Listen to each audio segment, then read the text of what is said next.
Actress Nadiya ma'am மேலே Kamal sir வேற level கோவத்தில் இருக்காரு. இதை பற்றி உங்களுக்கு முழுசாக தெரிஞ்சுக்கணும் ஆசை இருந்தால் இந்த வீடியோ ஸ்கிப் பண்ணாமல் ஃபுல்லாக பாருங்கள். அது மட்டும் இல்லாமல் நம்மளோட இன்னொன்று cinema kindly subscribe and bell ஐக்கானை ப்ரெஸ் பண்ணிடுங்க.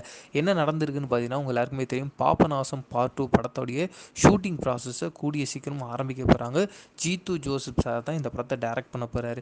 இப்படி இருக்கும் நிலையில் கௌதமி மேமுக்கும் நம்மளுடைய கமல் சாருக்கும் ஒரு சின்ன பிரச்சனை. அதனால் கௌதமி மேம் இந்த பாபநாசம் பார்ட் 2 படத்தில் ஹீரோயினாக பண்ணல. அதனால் first of all Meena ma'am கிட்ட தான் இதை பற்றி பேசலாம். ஏன்னா அவங்க தான் இந்த மலையாளம் படம், அதாவது திருஷ்யமோடைய ரீமேக் தான் இந்த ஒரு பாபநாசம் திரைப்படம். அதனால் திருஷ்யமில் மீனா மேம் தான் ஹீரோயினாக பண்ணியிருந்தாங்க. அதனால் அவங்களே இந்த படத்தில் ஹீரோயினாக போடுவாங்களான்ற ஒரு மிகப்பெரிய ஒரு எதிர்பார்ப்பு இருந்தது.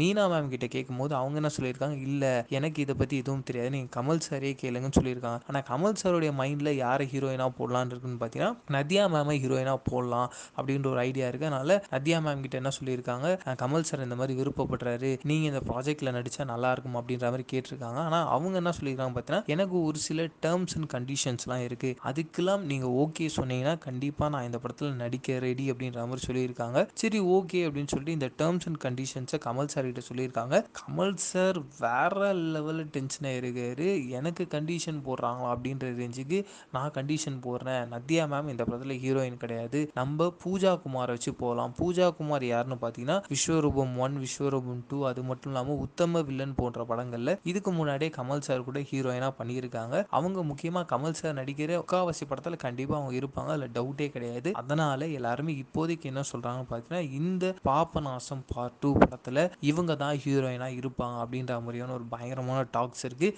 இந்த ஒரு அப்டேட்டை கேட்டு நீங்கள் என்ன திங்க் பண்ணுறீங்க? அதை தாண்டி நதியா மேம் இப்போ வரைக்குமே அவங்களுடைய அந்த டேர்ம்ஸ் அண்ட் கண்டிஷன்ஸை கரெக்டாக மெயின்டைன் பண்ணிட்டு வராங்க. அந்த மாதிரி ஒரு ஹீரோயின் தமிழ் சினிமாவில் யாருமே கிடையாதுன்னு சொல்லிட்டு இப்போ வரைக்கும் எல்லாருமே பேசிக்கிட்டு இருக்காங்க. அவங்கள பற்றி உங்களுடைய தாட்ஸ் என்ன அப்படின்றதையும் கீழே இருக்க காமெண்ட் செக்ஷன் இப்படி ஷேர் பண்ணிக்கோங்க. இதே மாதிரி சூப்பரான அடுத்த அப்டேட்டில் சந்திக்கிறேன். அது வரைக்கும் டாடா பாய் சொல்லிங்கன்னா பிரவீன் கேஎஸ் பாய்.